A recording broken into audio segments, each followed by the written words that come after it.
Are you curious about the unknown, the unexplainable?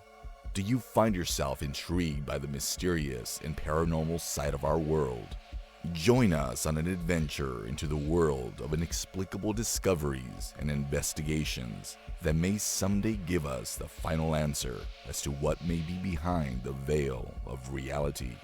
The borders of space and time have opened once again, and transmitting from the mountains of West Virginia, it's time once again for Let's Find Out with Diego.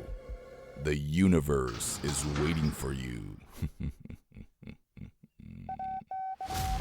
On this episode of Let's Find Out, our guest is the founder of Beyond Life Paranormal Research Missouri, bringing over 30 years of experience in exploring the paranormal realm. His passion for the supernatural ignited at the age of 6 when encountering his first apparition at 3 a.m. Now, this encounter catalyzed a lifelong journey, leading him to investigate peculiar occurrences and delve into the unknown world of the paranormal. All this plus more. Please welcome to Let's Find Out a new friend to our show, Russell Reynolds. Russell, my friend, welcome to Let's Find Out. Oh, thank you for having me. Happy to have you on. I was reading the notes that you sent me, and my goodness, I think we can probably go 2 or 3 hours. What it is that you Oh, know, yeah. and not just on your experiences that happened to you at an early age, but some of the places where you've gone, and especially some of the stories you've probably talked about on your podcast as well. Mm-hmm. But we're gonna try our best to get this done. So let's go to the very beginning because, like I said, you send me the information. It's one of those things where things happen at a young age, and sometimes we cannot explain what these things are. And it's similar to me. I started having paranormal experiences at a very young age as well. Would you mind going back in time a little bit and let us know about this particular experience? Was this your very first one at age 6? Yeah, it was my very first experience I've never knew anything about the paranormal or anything like that. My parents never let me watch any ghost stuff or any horror movies or anything like that. And we had moved into this house and they were renting it with option to buy. So we stayed there. We were there for about a week, and that's when things started happening. And my dad would experience a lot of it as well. He would think us kids were turning the heat down in the middle of the night because he'd wake up freezing. We're too small to even reach the thermostat. Things would move. My mom's knickknacks on the shelves would be moved, and she'd think us kids are playing with them. And I'm 6. My sister's only 4 at the time. And so one night, I was in bed, sleeping. I hear a noise, and it woke me up, and I looked, and here's a full-bodied apparition of a Civil War soldier standing in my doorway, just looking at me. So I took the blankets, and I was going like this over my head. It's not real because at 6 years old, it's a scary feeling. And then I kind of got the curiosity of like, maybe I'm just seeing things, and look up, and he was gone. But other things would happen. Us kids my sister would go to nursery school, and I'd be going to school, and my mom would do my laundry. She put it up on the bed. My dad come by, and my bed's all trashed. Clothes are all over the floor. Dresser drawers are open, and the dog would sit there and dig at a wall and growl. And one morning we had woken up, and the car outside is starting. It was running, sitting there running. No keys in the ignition, nothing. And this was well before auto start. I mean, I'm talking about late 80s, early 90s. And my dad wanted to rip open the wall in the attic because the attic had been sealed up. But being we were renting with option to buy, he didn't do it. And so it started getting worse. I mean, lights would turn on and off, water would be running. You'd hear the toilet flush in the middle of the night, and everybody be sleeping. And one time we were at my grandparents' house for dinner, my dad just got off of work, so he went home to shower and change, come in, and the whole house is flooded. Something had Oh, turned the water onto the bathtub and flooded the whole bathroom out upstairs. So we we had enough of it. My mom was getting nervous, so we moved out of there. And other people would move in, they would stay maybe 2 months, 3 months. I think we were the only family that lasted the longest in the home. And then the house sat abandoned for a while till I was about 15 years old, and a couple from New York City had bought it. They remodeled the house. And when they remodeled it, they opened that wall and they opened the attic up and they found Civil War bayonets, money, uniforms, maps, guns. And they did some history research. Come to find out, it was an old Civil War base and hospital at one time. Everything in that house was original. I mean, it had skeleton key locks. You can tell it was built in the 1800s. Had the old rock wall foundation to your more modern cinder blocks. So it didn't even have the cinder blocks. It was just stones off a stone wall that held that house up. that's unbelievable. All this time, you and your family were living there. That treasure was hiding in the attic, which Yep. would kind of explain why there was so much activity and why it was what you saw. Yep. So it never hurt any of us. And it's one of those things where sometimes only one or two people in a family have these experiences to talk to mom and dad. Mom and dad say, listen, stop your nonsense and just, Yep. could be the HVAC, could be something. But at this point, it was everybody living in the house. Yeah. And my dad was a big skeptic at that time too. He thought there was a rational explanation going on with his construction background. He figured there was an electrical problem, plumbing problem, and until my mom's experiencing it too, and you'd be sitting there and you'd have a candle lit and you see a breeze come through and blow the candle out. Wow, man. And that would be the natural thing to say and say, well, because not as you know with your experience, not everything is paranormal or Yep, supernatural. You gotta have to start off as a skeptic first and do the yep, math and deduct. But some stuff is so in your face, it's undeniable. yeah, exactly. I mean, there is a lot that can be debunked and explained. Old houses with the construction background, like I have and my dad has, going into somebody's old house, you can debunk a lot of that because your old houses, they change and they move with the weather. It gets colder, they're going to pop and bang a lot more because that wood's getting frozen. And when the moisture hits it in the summer, it does the exact same thing. Wood swells. So that'll explain why your doors are opening and closing on their own, or you got suction pulling other doors open and stuff like that.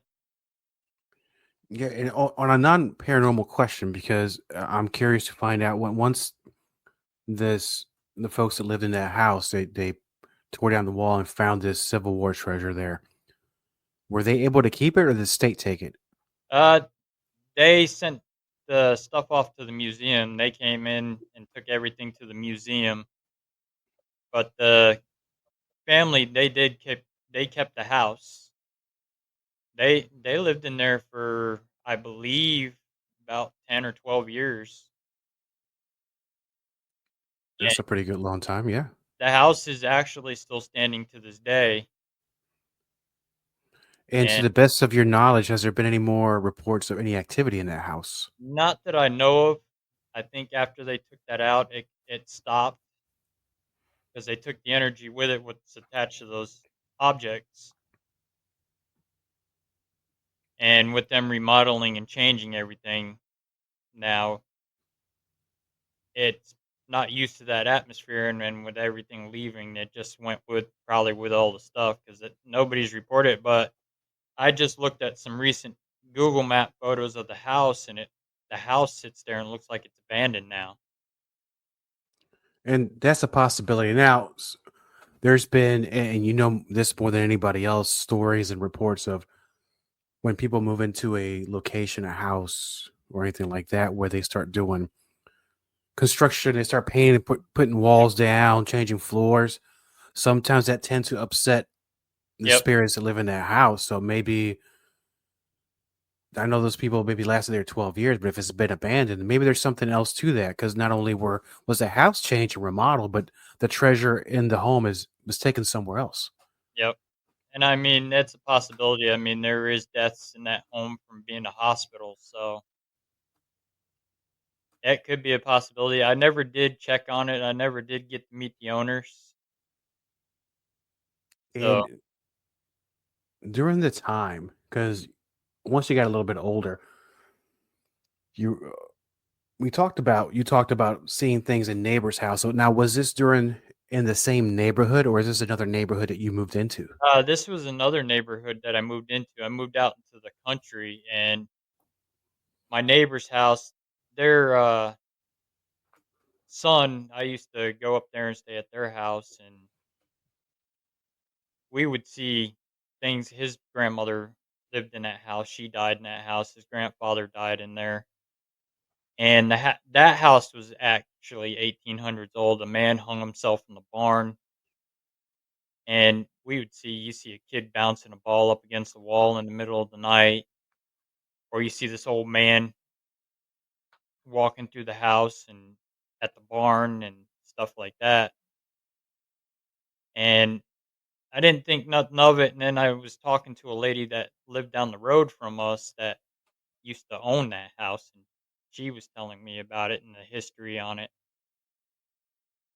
And so staying there, you would see everything. That house was actually terrifying in the dark. That's how spooky that Oh, house was. now from looking at it from the exterior, was it spooky? Did you ever go inside? Oh yeah, I've been inside. I've spent nights in that house. And my dad used to go deer hunting there, so I used to go up there and stay with him. And my stepbrother lived in that house because that was his mother that owned that house. So I would go up there and stay with my brother and my dad and stuff like that. And you would hear all sorts of things at night, see things. And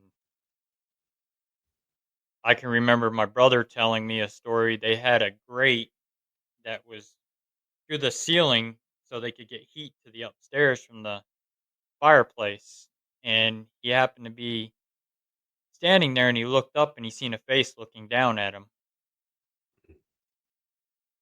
And he said it was a woman and it was his grandmother. What did it say? I mean, was it disappeared and disappeared? What was going Yeah, on? it just appeared. It was just there for like 5 seconds and then gone. Okay, so now let me ask you this, because then one would ask you this. I mean, I know you're going back to 6 years old, but as these things keep happening, and I'm sure family members eventually they give up the ghost and start telling you stories about their family history, or this has been going on for a long time. Prior to moving into this house, when you were 6 years old, where the Civil War treasure was, did your family have a history with paranormal? No, they didn't. My dad didn't. My mom didn't at all. My mom grew up in my grandfather's Catholic, so she grew up in a Irish household, and so they never believed in it until my grandfather passed away, and my grandmother started experiencing stuff in the house. By then, I'm already an adult. I'm already in my 20s, and I was already investigating paranormal, so she was telling me about it. She had this little hanging bird that's on strings that'll sit there and bounce up and down, and it makes noise, and that would be going off in the middle of the night. And that was my grandfather just telling my grandmother, "Hey, I'm here." He was basically waiting for her to pass on so they could leave together. Wow. And he would sit there and make all kinds of noises. And then my grandmother, when she passed away in 2010 in the home, she hung around for a little while because she had some wishes she wanted to be fulfilled. And she would sit there. My dad and I'd be working on the basement. She'd be flicking the panel box off on us. or she'd be shutting the basement door because that was her habit when we were kids. Keep that basement door shut so us kids wouldn't fall down the basement stairs. And so she would shut the door. I'd be at work. I'd come back, and my dad says, "Well, your grandmother shut the door on me again."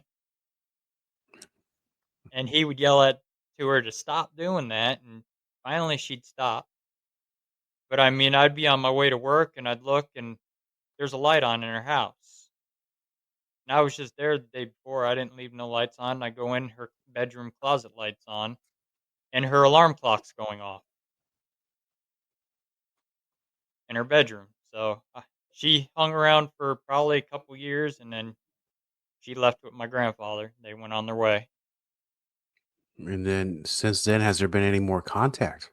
Nope, there hasn't been any more. I sold the house to the neighbor up the road, and he just tore it down a couple years ago. But there was history with that house as well because it was part of the old tuberculosis hospital in New York State. And they used to bring patients down there because their sun would beat down in there pretty good so they could get the sunlight. And now he tore it down, but the hospital still stands up the road from it. And in that hospital, is that a popular destination for people to do investigations? No, he don't allow it. It's owned by the billionaire Alan Gary that owns the Woodstock site in Bethel, New York. He owns that hospital. He don't open it up and let anybody in there. I guess so, because then word gets through, and you've seen this where some of these locations get very popular, and people are always wanting to investigate there, whether with permission or not, and they just Yep. wind up making the owners upset, which closes it for all the people who want to do some real good, down to earth investigations. Yep. And it does. It ruins it for all of us. I don't condone the urban exploring. If you're going to urban explore, at least ask permission before you go in. Some people are like, "Hey, yeah, you can go. Just be careful." But you get the ones that go in there that want to vandalize and graffiti everything, and it just ruins it for the ones that do ask permission. Yeah, there's a few out there now, and some of them are pretty reputable, but I've seen a lot of that. I think it's catching on a lot. Yeah. Everywhere I go, there's a new urban explorer doing what have you, and I guess if you're not prepared for the potential danger, you can get yourself in quite a pickle there. Oh yeah, definitely. I mean, especially the ones that are going in by themselves and they're not telling anybody they're going in. You don't know what's going to happen when you walk in there. You could be walking into getting yourself killed, either falling through a hole in the floor or homeless people living in there. You don't know what the dangers are when you walk in there. Yeah, I was just thinking about that because there could actually be some body or a group of folks living in there. They don't want to be discovered, and Yep. you're gonna have a bad day. Like for us, if we get called to investigate an abandoned building, we'll have law enforcement come out and clear the building for us before we even go in. That's a great idea, man. I think you're the first person who's ever said that. Yep, we do a lot. I'm good friends with a lot of the law enforcement, so I'll have them come in, secure the building for us before we go in and check it out. And what was life like before Beyond Life Paranormal Research? Because I'm thinking that once you started getting older and decided to actually start exploring and investigating some locations, were you part of other groups, or were you just doing it by yourself as far as for your own knowledge, and then later hooked up with different people and started like I'll say one of your first groups or so?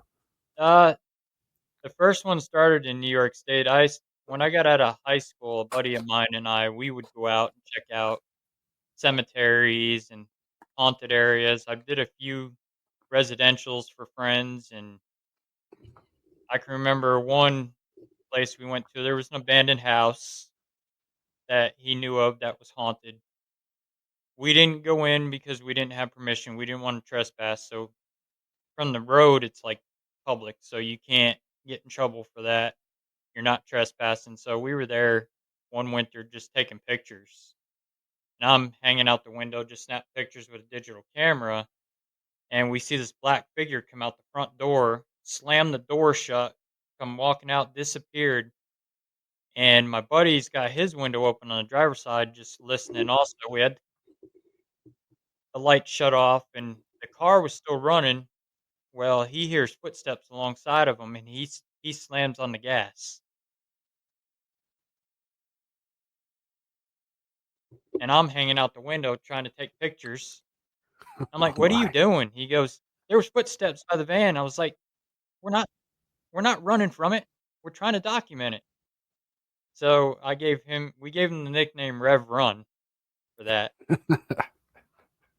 And we used to go out to the cemetery in Pennsylvania, Stockport Cemetery, and my friend he couldn't walk very well, so he'd stay by the van, do his little session, and I would go off into the cemetery in the dark and do my thing. And we got some pretty compelling evidence out of that cemetery. I got something floating over a tomb of the judge out there, and then we ended up finding an old settlement back in the woods back there.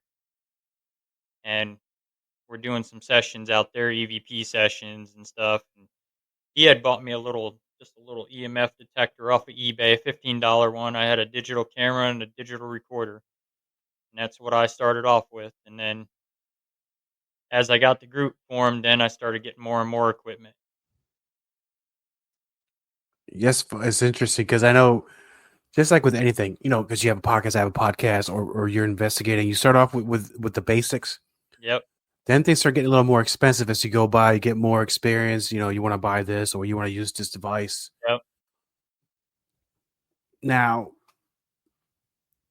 because you brought that up, and I find it very funny about Reverend Run, right? So you call them? Yep. Rev Run. Okay, Rev Run, yeah. So I've seen a lot of videos, and because when I do research on guests, I like to see what it is that they're doing, because you want to really weed a lot of things out. And you're the Yep. same way, and I'm sure with those ones on television, and because there's so many of them. Yep. I find this very curious, and maybe you can help answer this question for me. And I'm not going to add anybody. I'm not going to name anybody's names. They know who they are, and most of you know who they are. When you have a team or a person go in there and do an investigation, and it tickles me because it makes me fun. It makes me laugh like a little schoolboy, right? Right. Where they're out there and asking to have communication with a spirit or whatever it is that's roaming somewhere in this house. And then all of a sudden they feel something, they hear something, they get up and they can run like the Scooby-Doo gang straight out that door. So it's funny, right? But I'm thinking now there's something that you didn't believe in anything up until that day, or maybe you're just not prepared enough to deal with an encounter. Have you seen this yourself with other people? Oh yeah, I've seen it with several other people that they get into it and they're not ready for it. They don't know what they're doing. They go in, especially residential cases, they go into a client's house. They think they're prepared to deal with whatever's there, and they end up stirring it up, and they get scared and they run out. We had a case that we were called in. We had to go back and do. Another team was in there, and they didn't even last 10 minutes in the house. They packed up and left, didn't give the clients no explanation, nothing. They just up and left. And this was a serious case. They got in over their heads on what they were doing. They brought a fake priest in there that wasn't even an ordained minister to even be in there. And he showed up in a cowboy hat, cowboy boots, and the guy was having some serious spiritual attack. I mean, I've got videos of him where they sent me. He's sitting there in the chair, and you can tell it's no act. He's sitting there just like this, typing, like he's typing on something. She calls his name and asks him what he's doing. Still, that he wouldn't answer her. And then he just kept going like this. And then she yelled at him again. And then he just looked up and he had this blank stare in his eyes like he wasn't even himself. And he goes, shh. So that's why they ended up calling us in, and it was something that other team had stirred up and then just left them holding the bag. And do you know what happened to that team? As far as I know, they're no longer together. They're no longer in the paranormal. Good. Yeah, they I'm didn't. I'm not trying to be a jerk, but yeah, they have no business doing what they're doing then. No, and that's even like your demonic stuff too. The demon word gets thrown around quite a bit with your YouTubers. I mean, they do it for entertainment. I mean, but you throwing the demon word around. Demons are real. They're very rare, but they're real. They can happen. They can be brought into a home. But many people demon this, demon that. That's not the case. And you hear a lot of that getting thrown around just for entertainment purposes. If anybody knows the true demonic stuff, they were never living. They don't have to listen to you. They don't have to do what you tell them. They know who you are. They know what you drive. They know your birthday. They know everything about you. And these people are going in throwing demons around saying, oh, demon this, demon that, or they don't believe in demons, then they're in a world of hurt. And I get ridiculed a lot because I deal with a lot of the demonic stuff just like my cousins Ed and Lorraine did. But I tell people that it's very rare because a lot of times with your residential, you're finding psychological stuff, schizophrenic people. So you have to decipher which is which, if it's the schizophrenia or it is an actual attack.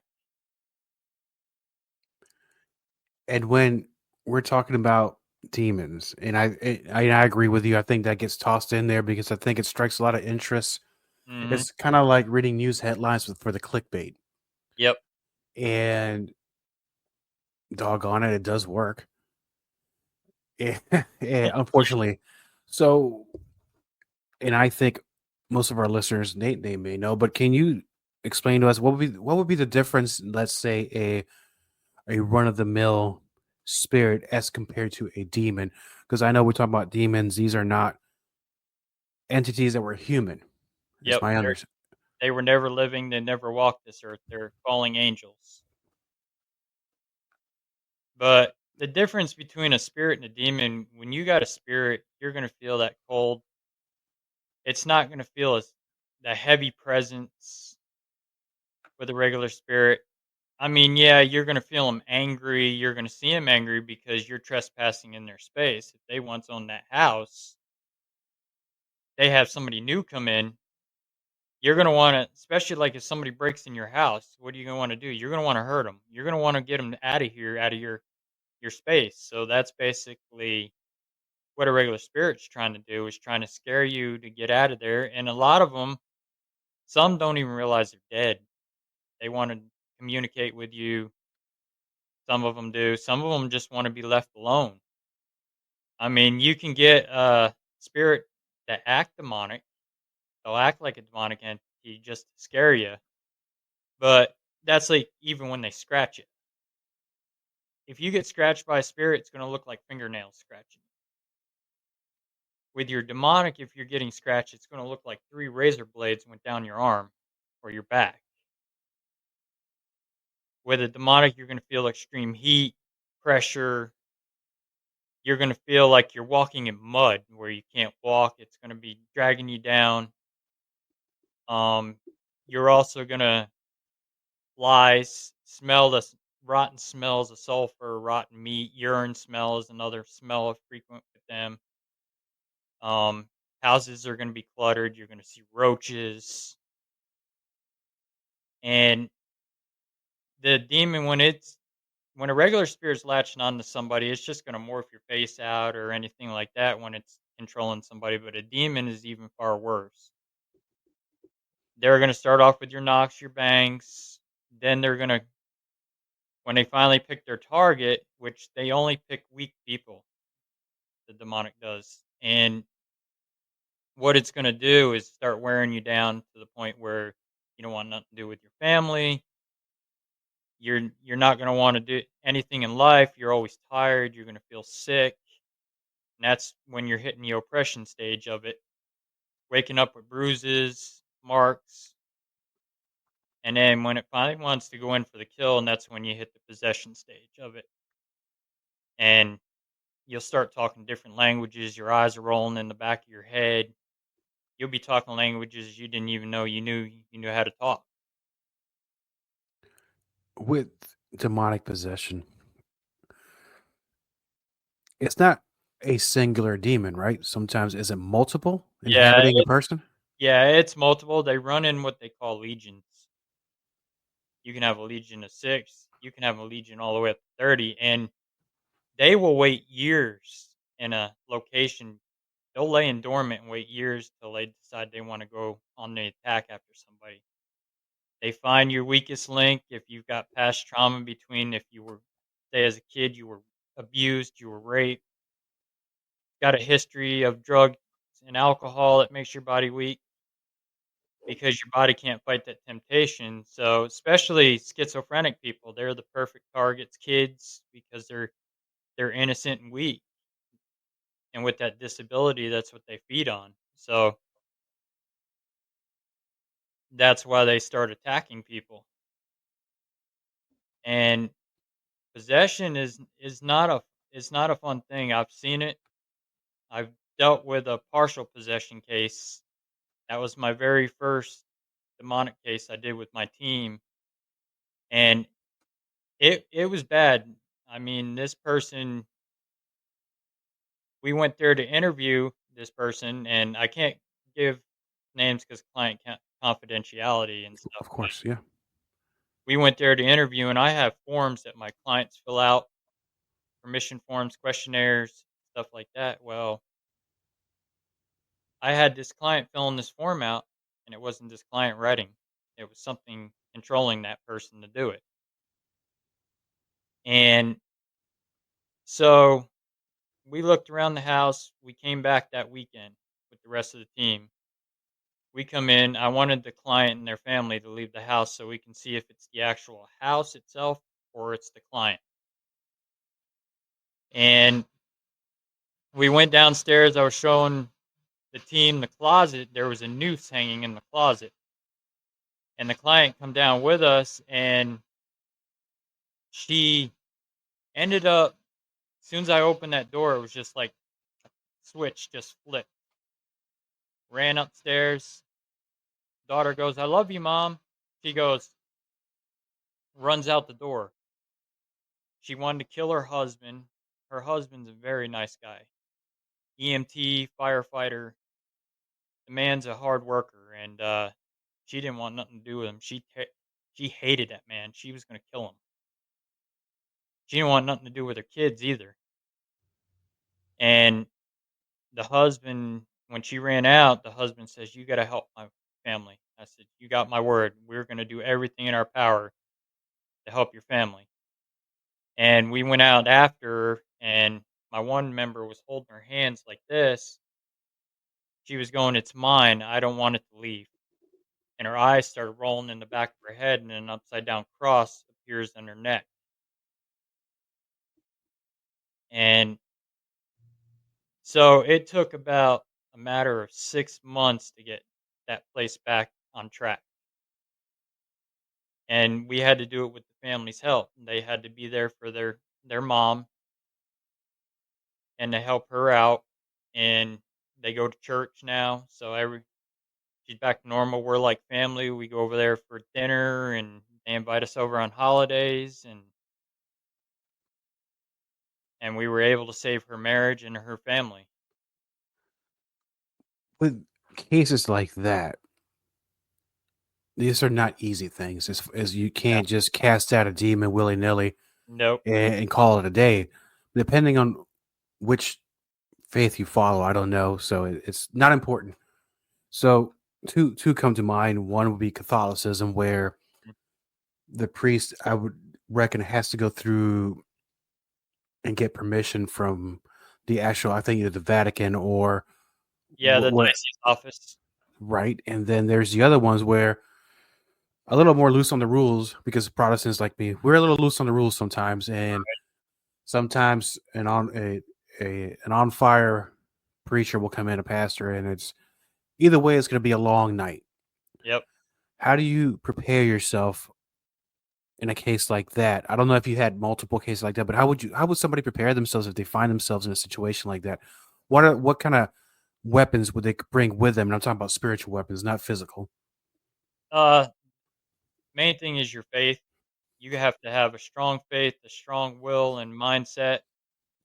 You have to do, even before you go, bless your vehicles, your equipment, yourselves, ground yourselves, surround yourself with that white light. Because if you don't and you don't have that faith, you're in for a world awakening. You're going to get yourself hurt.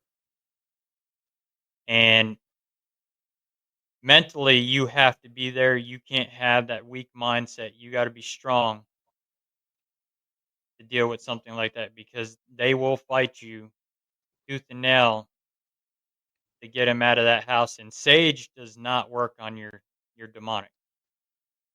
A lot of people use sage for cleansings. It'll work on a regular spirit, not a demonic. They've upped their game to that stuff. So we're going in with Saint Benedict's metals that have been blessed, holy water, holy oil, less salt, and that's what we're using to combat 'em. It's rough. I mean, it takes its toll even on us when we have to deal with something like that. We're down for about a week when we have to deal with something like that. But like I said, it's rare. I mean, you'll run into maybe one or two out of like 100 cases that you do.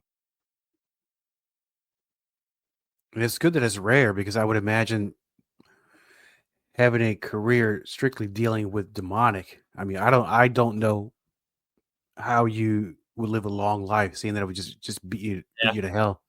yeah, it does, and I mean, I work with Sister Farrah Rose Perry, who's a 40 plus years Roman Catholic demonologist.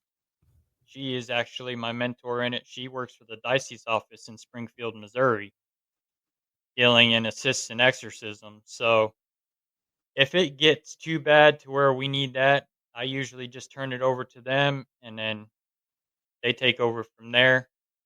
But I also work with Father Bob Bailey too. I study under him as well with the demonic, and so I've got my training in it and then dealing with that stuff. So I'm always picking their brains. If there's something new I'm learning, I'm always asking the question. I'm not going to take it out head on that I don't if I don't know about it, I'm not going to do it until I've studied and I've learned it. And with these mostly on the residential cases, have you ever run into? Because I'm sure you go to other locations as well. Yep. Either whether they're historical abandoned locations, are those a little, I would say, easier to do because it doesn't involve such activity like that. Yeah, it is a lot easier. Dealing with a regular spirit's a lot easier than dealing with that darker stuff. I mean, like going to Missouri State Penitentiary and Waverly Hills Sanatorium and stuff like that. It's a lot easier because you're there just to investigate and document. Here in the residential with stuff like that, you got to get rid of it for that client. You've got to cleanse that house so they're at ease. So that it's a little harder dealing with a residential case, and that's why not many people do residential anymore. Is because it is a lot of demanding, and there's a lot of different energies in a residential dealing with clients because of what they've conjured up, of the stuff they've done, and stuff like that. So it's a lot harder. And with the residential cases, how are your clients finding you? They find me through Google. We're if you look up paranormal investigators of Missouri, we're the first ones that pop up on Google, and then we're heavily advertised through all different sites, and word of mouth is another one that a lot of people have recommended us for cases, and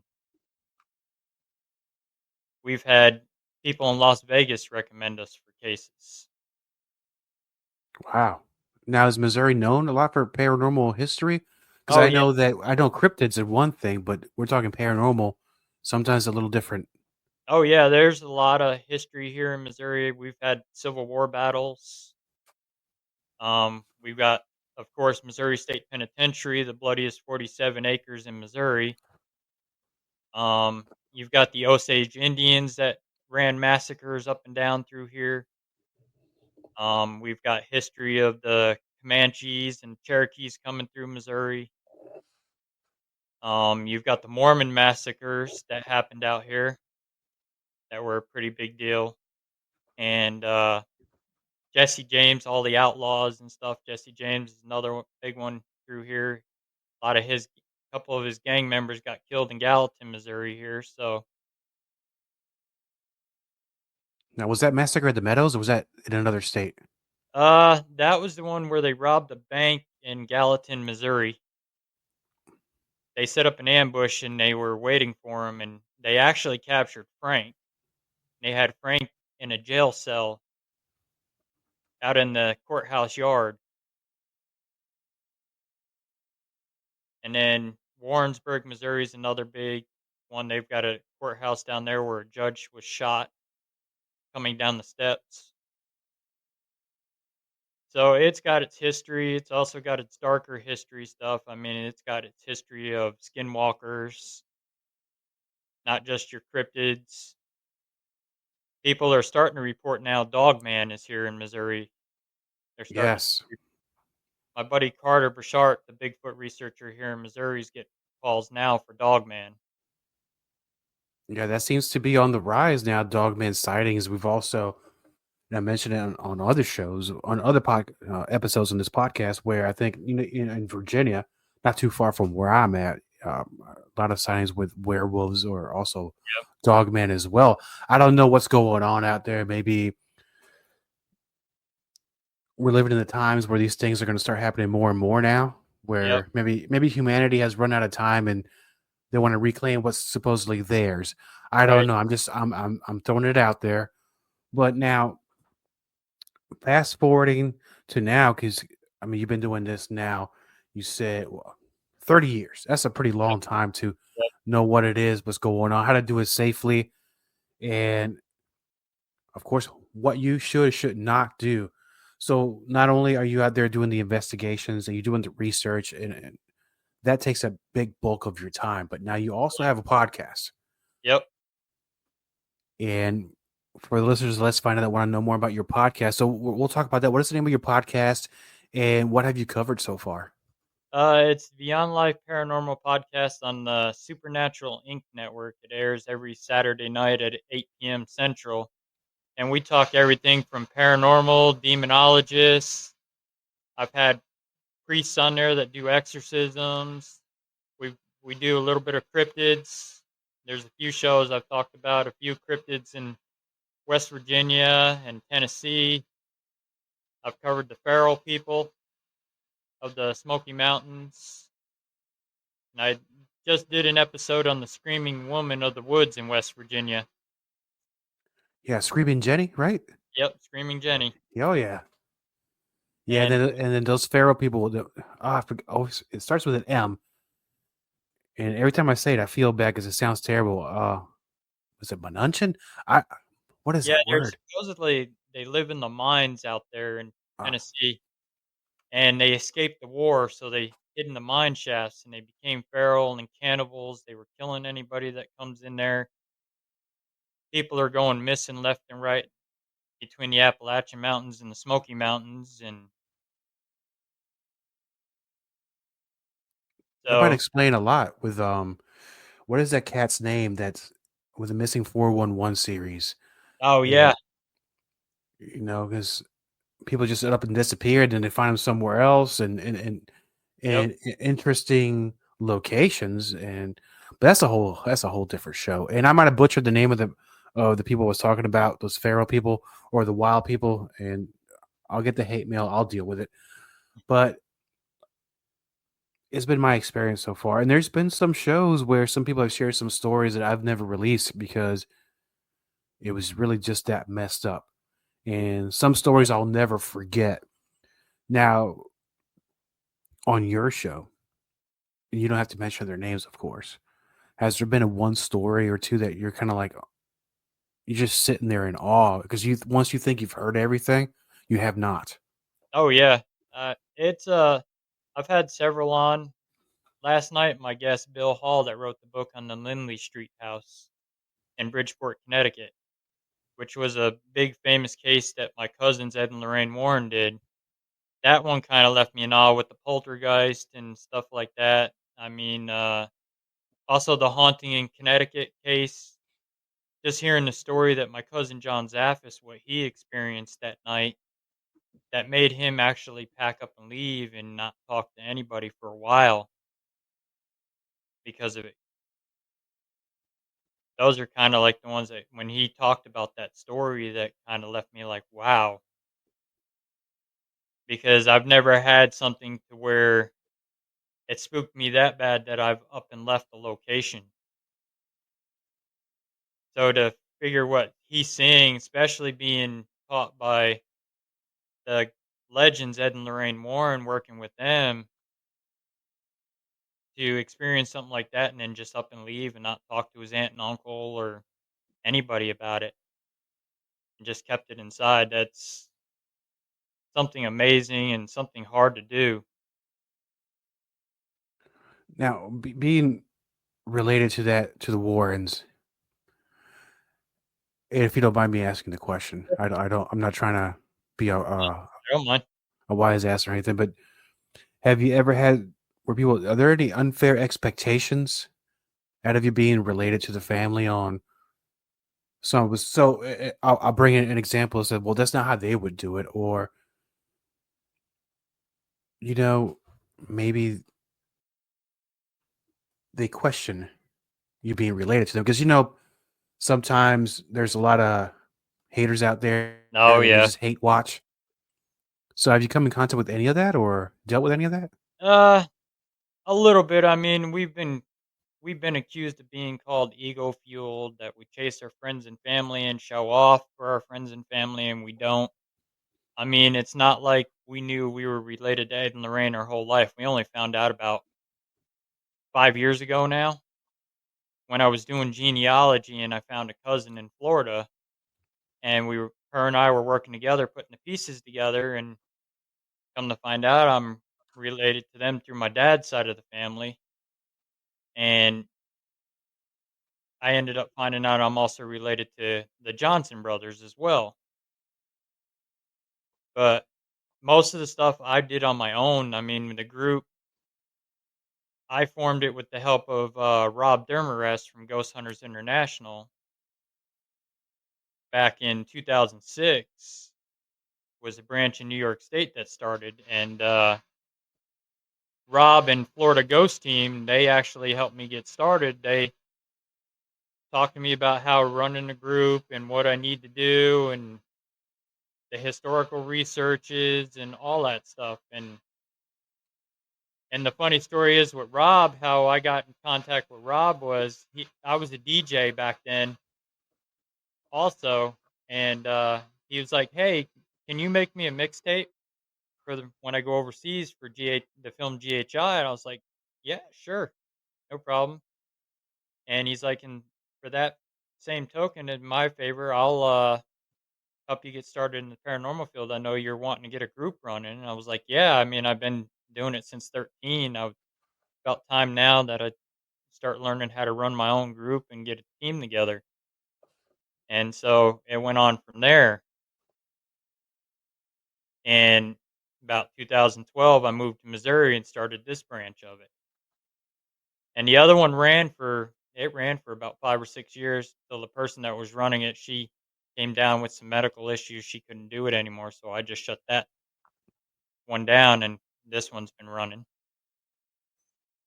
Awesome. And it seems that everything's going pretty well now. And I know we're still early in 2025, but the year is going by pretty quick. Yep. So, where's going to be your next locations that you'll be going to? And for those that want to learn more about what it is that you do, how can they find you? Where can they go? You can find us on Facebook on Beyond Life Paranormal Research Missouri, Cold Spotters Missouri. You can find us on Instagram, Beyond Life Paranormal Research Missouri. We're also on TikTok, BLPRMO. We're on YouTube, Beyond Life Paranormal Research, the Missouri edition.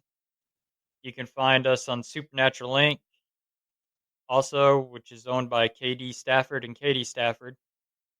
I am one of their top podcasters and producers for their network. So you can find me on there every Saturday night. If you can't get a hold of us, just get a hold of the Supernatural Link. They can get a hold of us as well too. So, and then we've got some events coming up in June. We're going to be at Missouri State Penitentiary with Get Haunted at their book signing event, and then we've got several podcasts coming up in July. We're going to be at Gettysburg with Nesper at the Jenny Wade House in the orphanage at that event for the Ghostly Images of Gettysburg with the Annabelle doll. Annabelle will be making an appearance there. And then we're headed in September. We're headed to Kansas to Bordertown Paranormal Paracon. I will be guest speaking, my dad and I both, on the paranormal, the presidential, and demonic. And then October, we're headed to Rock Island, Illinois for the big Rock Island Paracon. That one's going to be very big Paracon. The whole Warren's Occult Museum will be out there at that location. We'll be there representing Supernatural Inc. and us. And then October 11th, we'll be at Ashmore Estates at the EchoCon. And then that'll be finishing us up for the year. Well, that's already a very busy year for you and your friends. And so, if you don't mind, because I know you're going to have plenty of things to talk about, not only on your show and also on your speaking tours, can you come back to the show and when you go to these locations, tell us what it is that you found, and can you tell us some of the stories about what went on? Oh yeah, definitely. I mean, like Waverly Hills, I can tell you what we've found there. Um, we've got a lot of personal experiences out of Waverly Hills Sanatorium. We got invited out by another team out of St. Louis. They rented it for 2 nights. We could only go one night. So first night they didn't really capture anything. They didn't experience really hardly anything. We get there and we get let in about 7:30, take the long drive up. We're on tour and it's like the doors open up and everybody wants to play all of a sudden, and we're on tour walking down outside looking, and we're looking up in the window and we see a woman standing up on the very top floor in the window. And our tour guide says, "You see something up there?" I said, "Yeah, there's a woman standing up there," but he doesn't have abilities, so he didn't see it. I did. My one former member, he seen it, and so we got walking around, got around to the back of the building, and we look, and there's somebody peeking through the door window at us on the bottom floor. Our tour guide goes, "I wonder if that's that other team." So I walked up to the door and I peeked in, and there was nobody. And we look up, and they're up on the roof, taking pictures. And so we got back in. He started showing us through Waverly Hills, and we get down on the fourth floor hallway, and the tour guide Vince and I both seen a shadow peek out around the corner like this and look at us. Yell out hello, nobody says nothing. So the other team was coming in on the catwalks on the outside. And we asked them, "Were you in that hallway?" They said, "No, we just come through." So we figured, oh, this is going to be the start of a good night. So we started off and we had a thunderstorm come through. And my one member, she was smoking before we started off. So I decided to mill around the atrium, go out towards the outer catwalk, and I'm standing in the doorway looking at something. And I see this black shadow creeping across the floor. It's crawling. And he was too far away from my IR to pick up on my camera. So I said to my one member, I called him over and I was like, keep the camera pointed in that direction. I'm going to head for it. And I started running for it. Well, it went up over the wall down to the bottom floor. And he's known as the Creeper of Waverly Hills. Crawls across ceilings, the floors, the walls. So later on, we decided to go to the body chute and go all the way to the bottom. We're snapping still photos. In each photo, there's this black mass that kept coming down the body chute, kept getting closer and closer to us, and it filled the whole chute. And then next thing you know, you hear the iron gate up top slam. That gate's rusted open; it won't move at all.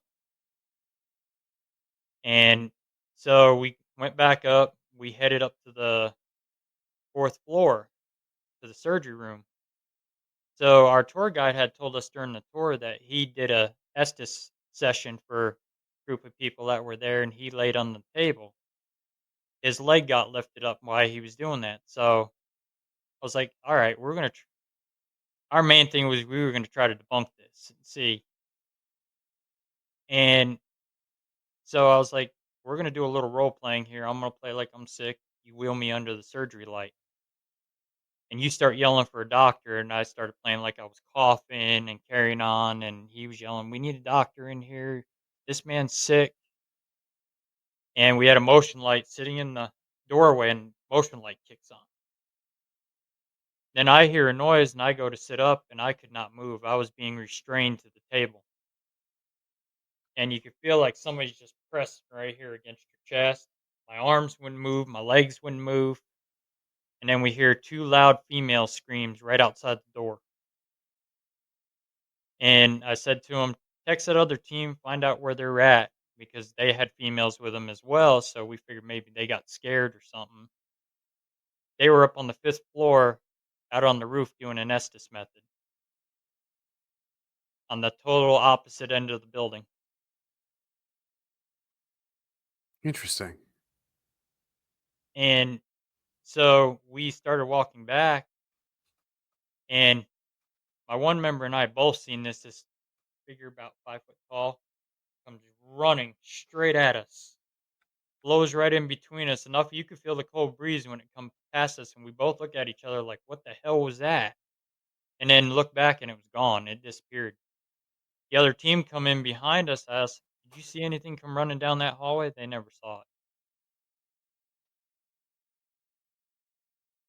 And we weren't even running a camera at that time, so, and how fast it moved, we would have never caught it. And supposedly there's a little boy that's about that tall that hangs on that floor up there. And he'll roll the ball back and forth to the rooms and stuff like that up there.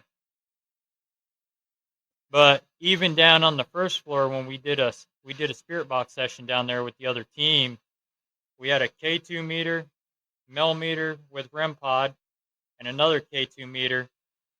And the guy we were communicating with down there was not very friendly. He was cussing at us on the spirit box, and each time he would cuss, the K2 meter, millimeter, and REM pod, and the other K2 would go off all coincide with each other. It just kept going back and forth in a pattern. And this thing we had a skeptic there. We were letting him ask questions, and it was cussing at him, and then switched over to a girl, and that thing told her on the spirit box, said, shut up, dumb bitch. Oh. And then they asked, what about Russell? You want to talk to him? No, he's an asshole. So we start laughing about it, and the other team's trying to figure out what we laugh. And I said, that's just an inside joke. I mean, I've always get cussed at, especially at a client's house, because I'm there to do a job. I'm there not to beat around the bush with you. I'm there to find out why you're bothering that family. So my questioning is direct and to the point. So some spirits don't like that. They like to cuss at me back. So you're pretty well known, not only in our world but in the spirit world as well. Yep. I'm also known in the demonic too for combating it. Bishop was telling me that the devil's got our wanted posters in hell. Anybody that combats the demonic has it in hell. They know who you are.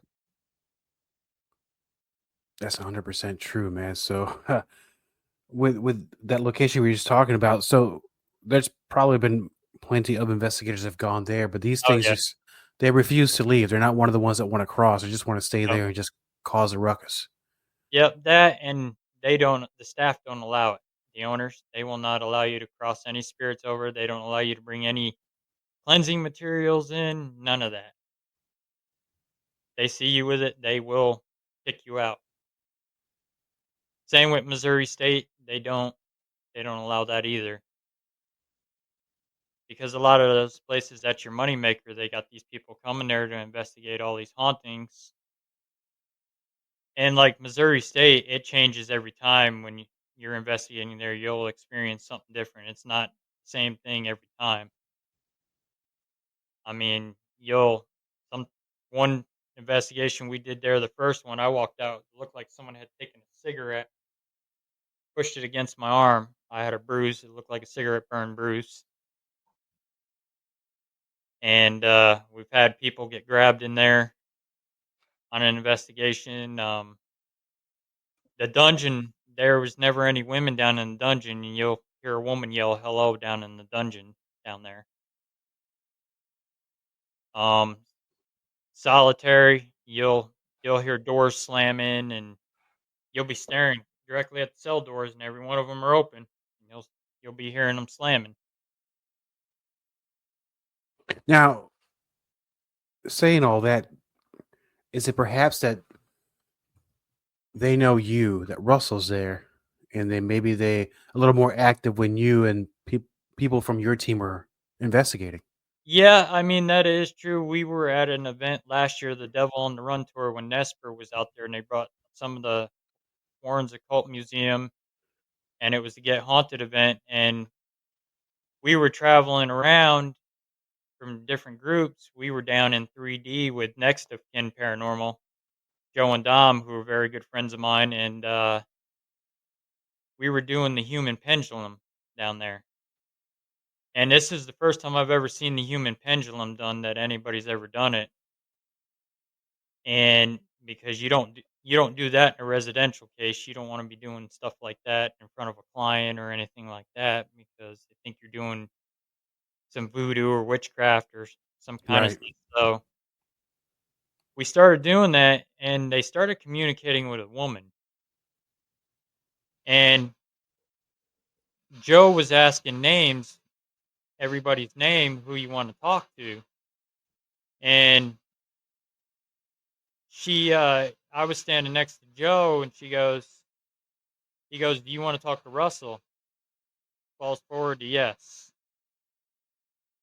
So I was like, okay. I said to Joe, I said, I bet you she remembers me from being here the year before. And I asked that question. I said, do you remember me from last year? And person falls right to yes. And I said, was I nice to you when I was here? Yes.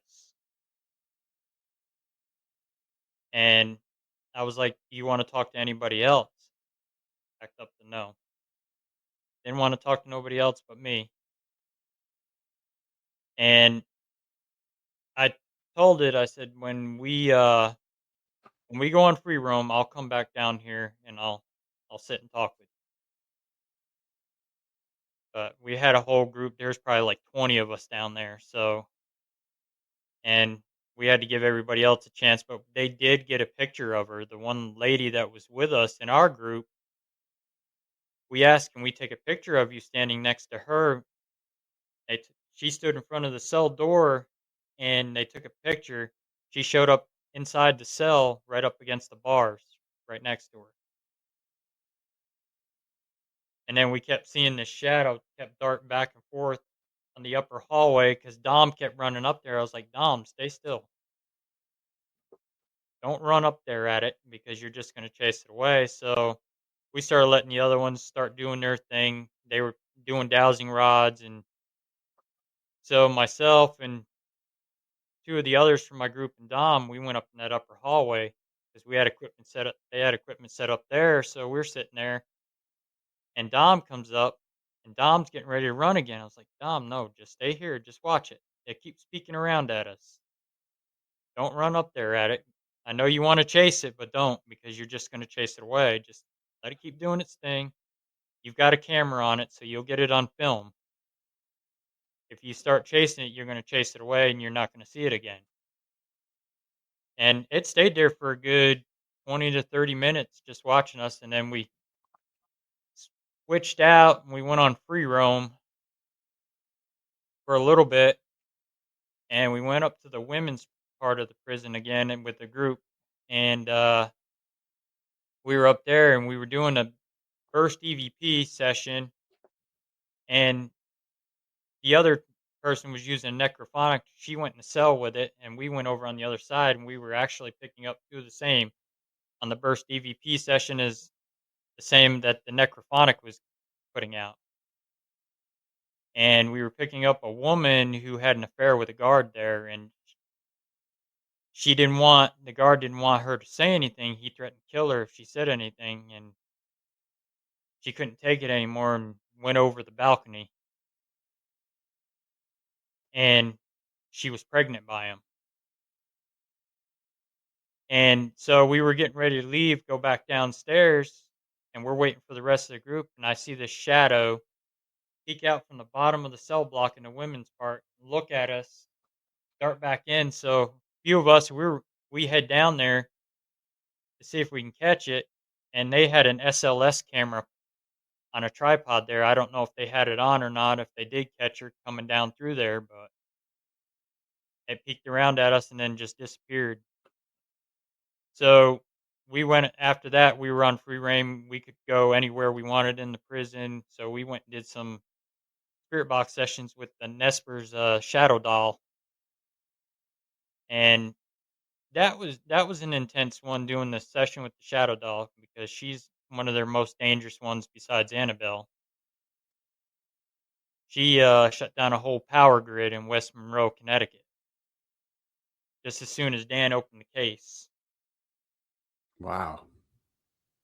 Yeah, they got some powerful items in that Warren's Occult Museum. So you gotta be careful. Just kind of like Robert the Doll. You know, you have to act right when you approach it. And I'm sure there's also all sorts of what you can and can't do, or Yep. or rules that you should follow. Now, before we go, just in that you just told me with all that activity, when you go home, and let's say you made contact with a spirit, and I'm gonna give him just a random name. I'm gonna call this spirit Jeff, right? Okay. Jeff was communicating with you, and you leave the place. Have any of these spirits, the ones that you've known by name, have they ever followed you back home? One did one time, and it wreaked havoc in my house. It about I think it was about 1, 2 o'clock in the morning. Sound asleep, got woken up to a bang at my bedroom door. Now my dad lives with me since my mom passed away, and I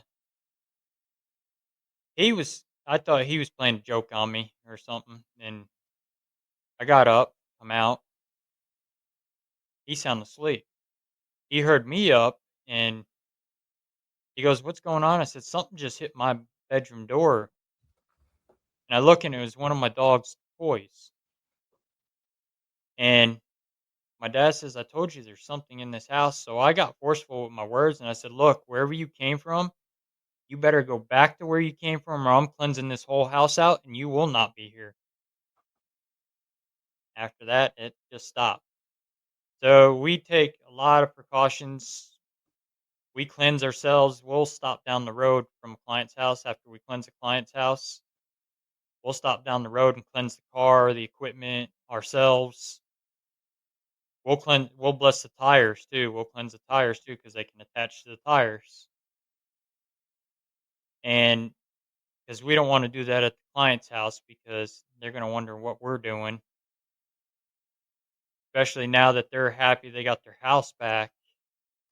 We don't want them seeing what we're doing, that we're possibly taking it with us.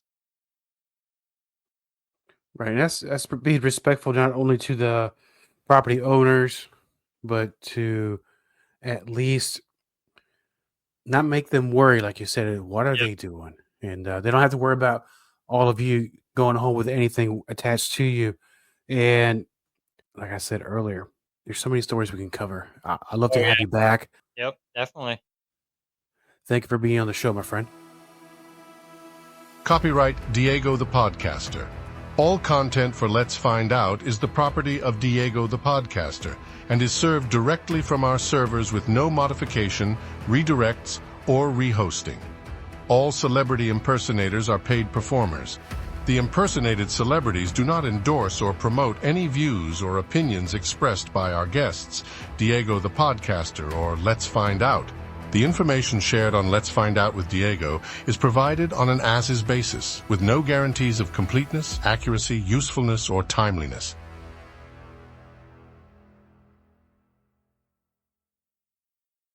The debut book by Diego the Podcaster, I Remember the Crib, delves into one man's extraordinary encounters with the strange and paranormal. Diego the Podcaster takes readers on a journey through a collection of short real-life stories that unveil his untold experiences. Diego offers a unique glimpse into a life filled with inexplicable events that have remained a secret until now. The readers are invited to explore the mysteries and wonders that have shaped Diego's existence, that gave birth to his podcast, Let's Find Out with Diego. Available now on Amazon Kindle. Published by Zombie Media.